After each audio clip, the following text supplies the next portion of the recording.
Hallelujah. Do you want me to preach the word of God or will just, ano lang? Praise the Lord. Hallelujah.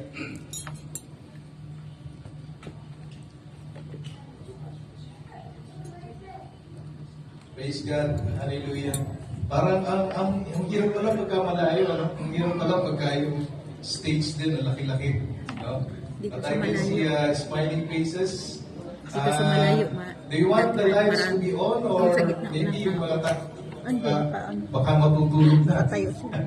Maybe just give again a big clap to the Lord. Can you see me from there? Can you see me from there? I know the slides, you can see there. But I hope that you will stay alive.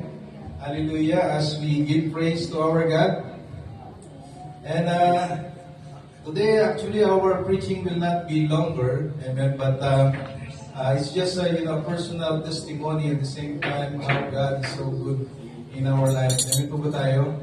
Amen. So with me, at the same time, we stand in the pulpit. This is my beautiful wife. With me, just giving a little testimony how the goodness of God works and how truly the words of God is alive in our life. No? Amen ba tayo? Amen. Amen. So let us start. Hallelujah. To God be the glory. Again, we are celebrating the 12 years anniversary of Harmony Christian Faith Fellowship, and we want to thank God for this wonderful place, for His abundance, prosperity. That this is actually the first time that we held an event on this very prestigious place. Amen. Palakpakan naman po yung Panginoon. Because of His goodness sa ating pong buhay. Kaya po, yung pong the team that God has given to us is blessed to bless.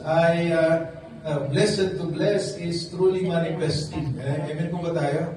Is it manifesting? Sino po ba ang mga pinagpala na ng Panginoon? Taas ang kamay. Amen!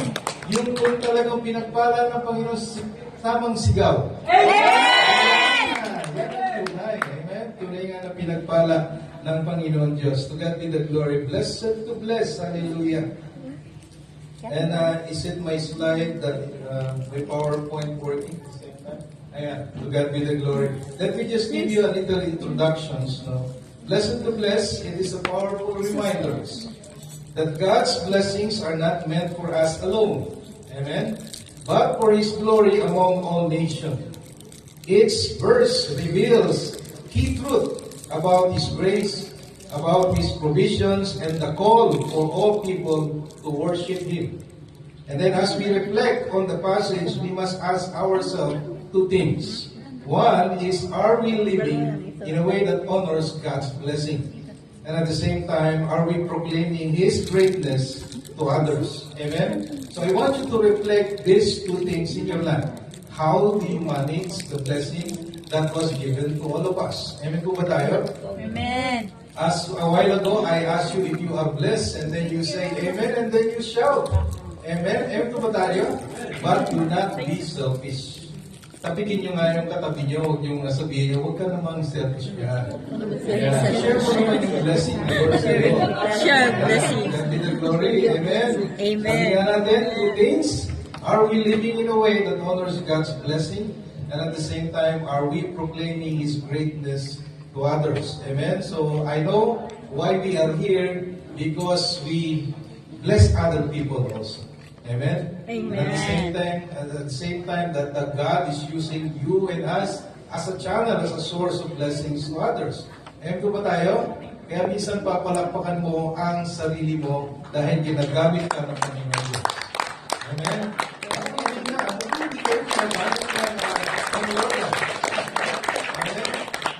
We are being used by God. Now, in the book of Psalms, where we can find our text for today, and in Psalms 67 verse 1 and 7. Amen? So dito po tayo maglalaro-laro ng ating pong pagpapala sa salita ng Panginoon Diyos. The psalmist wrote about this prayer. About this prayer in the book of Psalms chapter 67 verse 7. It says, God, be merciful to us and bless us, and cause His face to shine upon us. Selah. When you say Selah, you need to pause. Amen? You need to pause for a while. Oh, wow. Ito pangalan niya. Do I really ask for something that God, a blessing? Or so do I ask for myself only? Or do I ask a blessing for everybody? It says, ask God, be merciful to us, and bless us.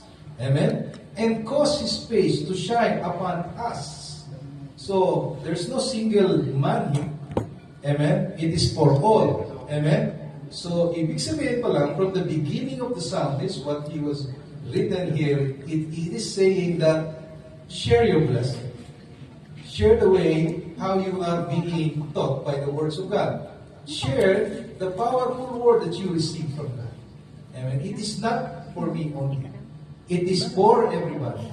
How God blessed us, share it to others. How you pray, share it to others. Amen po ba tayo? Amen. Then as we continue, that your way may be known on earth. Your salvation among all nations. And then verse 3, let the people praise you, O God. Let all the people praise you. O let the nations be glad and sing for joy, for you shall judge the people righteously and govern the nations on earth. Selah. Pause again. Pause again and meditate how